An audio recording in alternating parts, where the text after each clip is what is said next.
Education holds the key to economic growth, social transformation, modernization, and national integration. Our national policy on education aims to impart a compulsory education to all the students, irrespective of their caste, creed, or sex, up to a certain level. But before 2002, in Delhi government schools, the desired results were not being achieved, and the role of the facilitator was not satisfactory as far as the needs of the beneficiary and stakeholders of the Department of Education is concerned. Many a time, the Planning Commission pointed towards Delhi's terrible dropout levels, which were the highest in the country. The Ministry of Human Resource Development, in a ranking of states in 2005, gave Delhi the 35th position out of 35 states and union territories. The courts frequently commented on the sad state of affairs, and educationists based in Delhi spent considerable time criticizing the Department of Education. A study done by Delhi Police revealed that up to 90% of all the crime was committed by people who never completed Standard 10. The suicides by the students were on the increase. In May 2002, a new director joined the department, and during the initial exchange of pleasantries, as a prelude to delving into the finer issues, he inquired about the number of schools from his colleagues in the department. To his utter surprise, the response varied from 980 to 1050. Delving into further details was even more shocking. The lack of a systematic methodology to assess the performance of teachers, absenteeism, truancy, accountability and transparency, delay in distribution of available financial and manpower resources, the quantum of facilities available to the teacher community, poor infrastructure in the schools, the lack of state-of-the-art techniques for education, untimely training of teachers, and monitoring, etc., were found to be the serious constraints affecting the overall performance of the Delhi government schools.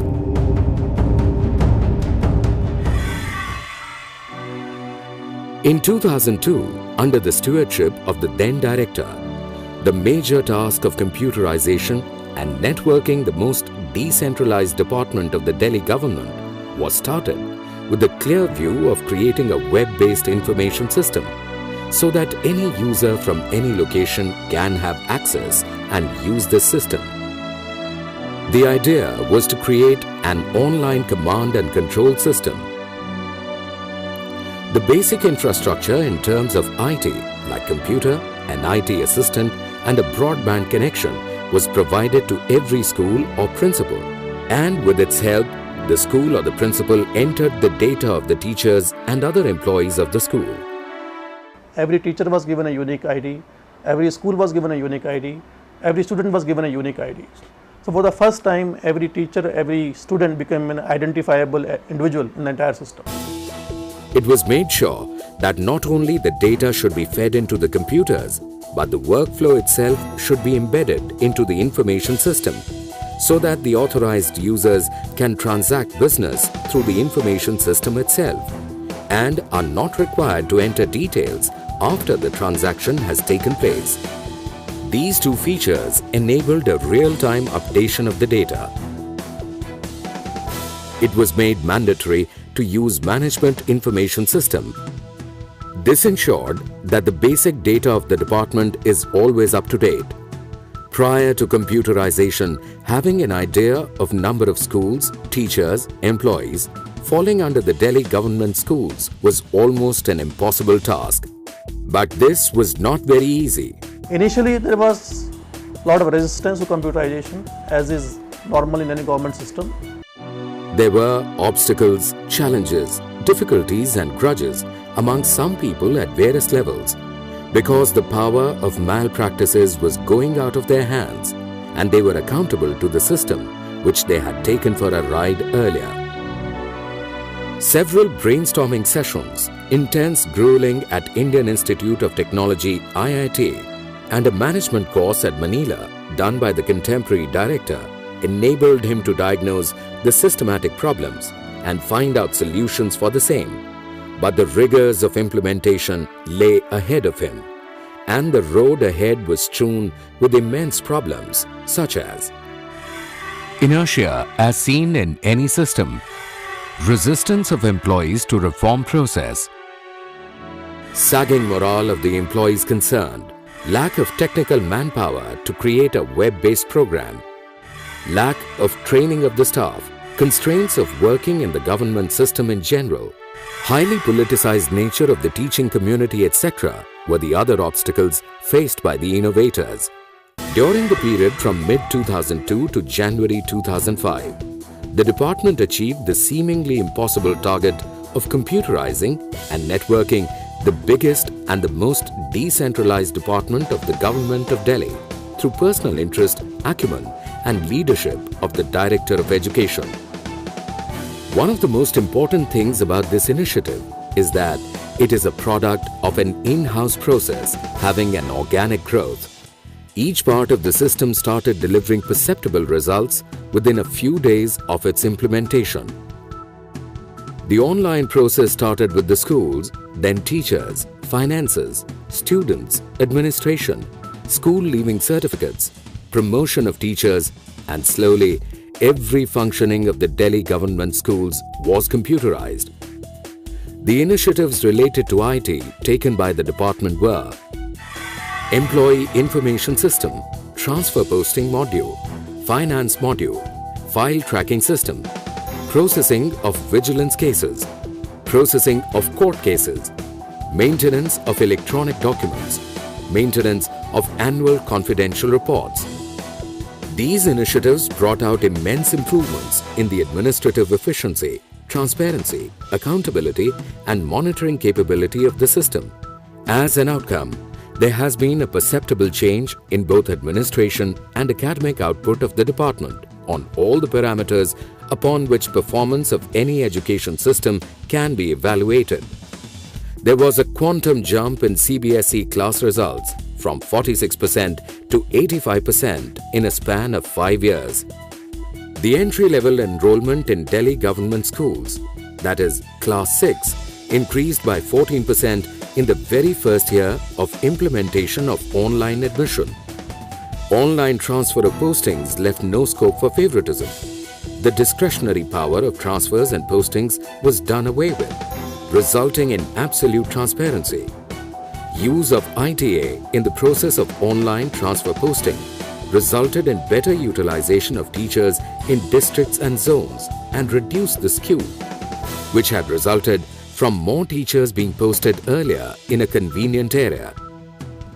The allotment of password to every employee to have access to his personal data has ensured the correctness and updation of all the information available with the department. All the ACRs are filled in online in the new web-based system. The MIS led to better management of funds allocated to the department as a whole, transparency in its utilization, effective monitoring of spending, saving of several man-days due to reduction in paperwork at each place of work, optimal uniform allocation of funds across the various districts depending upon the infrastructure available. The repairs of schools have improved substantially through the use of online EOR, Extraordinary Repairs Tracking System. Every information related to the schools is available on public domain and children are empowered to provide feedback on the classroom teaching and other activities of the school. MIS was conceptually right, but there is no dearth of such fantastic initiatives in the field of e-governance, and very few of these initiatives sustain the test of time, and that is an equal, if not a greater challenge than initiating the program itself. There is no denying the fact that putting the MIS into place was an onerous task. However, the sustainability and continuity of the same was equally daunting, as with the change of guard, there are always vested interests who try to reverse any sort of reforms in the system. Therefore, the new director, who joined in February 2005, had an even more challenging task ahead of him. The challenges were that of consolidation, fine-tuning, technical perfection, and institutionalization to take the program to a point of no return. The entire focus earlier was primarily on personnel, office, and finance management, as it was felt that once the personnel issues are addressed, the staff can be motivated towards academic reforms. The IT initiatives had to be taken to their logical conclusion, and for this, the program was extended to usher in academic reforms relating to the issues directly affecting classroom teaching, student performance, and accountability of teachers through interventions such as computer-aided learning (CAL) in multimedia classrooms, online admission of students and tracking their details through issuance of School Leaving Certificate (SLC), online school information including geographical boundaries of a particular school, online student feedback, online inspection of schools, online assessment of classroom teaching in respect of each and every teacher, online attendance of students to check truancy. Public interface was created aimed at providing direct access to the highest executive, that is, Minister of Education, through Mail to the Minister link. The involvement of officers at all levels of MIS development was ensured after giving due orientation. In this way, a huge capacity was built up at all the levels in the department. In all the endeavors undertaken by the department, it was ensured that officials entrusted to use the system actually own it. A good example is the development of CAL by a dedicated team of teachers, which otherwise is a field of IT experts. The IT program streamlined the system, and with the help of intensive monitoring and research, it was revealed that the maximum number of failures were in class 6 and not in the class 10. And reason found was that the students from class 5 to 6 come totally unprepared and they fail mostly. The solution was found in converting the entire syllabi of class 6 into multimedia animation. This improved the result of class 6. Gradually, the syllabi of classes 7, 8 and 9 were converted into multimedia animation. Introduction of computer-aided learning process has brought about a revolutionary change in the teaching learning process in the schools. Truancy has been reduced drastically as the multimedia lessons are very interesting and make learning a joyful experience. The introduction of CAL resulted in 7.51% reduction in dropout rate in CAL schools compared to 5.7% reduction in dropout rate in non-CAL schools. 16 to 58% increase in enrollment in class 7 of CAL schools compared to that of 14.34% of non-CAL schools. Along with the online monitoring, aggressive physical inspection of schools was also done almost on a daily basis. Coupled with IT, we introduced a system of very rigorous physical inspections. Almost every day inspecting teams were being sent from my office to counter check on each and every aspect of school functioning. And the checking was done right at the last delivery point. We were checking with the students what is happening. Are their classes being taken? Are they being taught? Is their homework being checked? Are they getting their uniforms in time? Are they getting their cash in time? The IT is certainly one of the important tools which brought visible changes in Delhi government school systems. But a host of initiatives under the banner of Yuva have been introduced to make schools a more attractive place and learning joyful, interesting and meaningful, so that children have a desire to go to school and continue there. Other than IT, almost all the facets of school administration were actually challenged in some way or the other, were improved in some way or the other. We spoke to myself and Secretary Education, we spoke to almost all of our teachers on a one-to-one basis, communicating to them the vision of the department, what we expect from them, where we stand in terms of our results, our enrollment, and how if we don't perform, we will perish. The Yuva Skills program brought notable changes in the school environment. This Yuva program has changed my annual academic result as I learnt management of time. There are some topics which I felt shy to share with anyone, but now I share my problems on any topic among friends, teachers, and even my parents. Various steps taken under the umbrella of Yuva include local tours, Caltoons or animated curriculum, Eco Club, Yuva Club and Games, Project Raksha for self-defense, building as learning aid or Bala, Kitabi Magic or reading, mental maths, quizzes, debates, elocution, home science labs in all boys' schools and provision of LCD projectors etc. Series of training programs for teachers, seminars and workshops were conducted by the Department of Education because the first and most important step in the task to revitalize the department was to focus on the changing of the attitude of the people employed by the department. Yuva SLP is a very good initiative for the teachers. It had empowered all the teachers like me who were initially struggling to deal with the students to teach the students in a more effective way and to adjust our teaching learning to such an extent that students take interest. We find change in our teachers too. They look happier, comfortable and more peaceful, and they have become very supportive too. Once the stakeholders were involved in the entire process and were encouraged to take its ownership, there was no question of it not being effective. Various modes have been created for feedback like helpline telephone numbers, MIS mail, personally to computer cell. MIS mail has led to effective, reliable and faster means of communication and information dissemination. Yuva phone line was created with an aim to make students aware that counseling services are available to all school children and parents. They can avail of this facility at a toll-free number on all working days. Systematic result analysis has helped assess the weaknesses of the system, both at the qualitative and quantitative levels, and helped pinpoint required micro-level interventions and macro-level course corrections.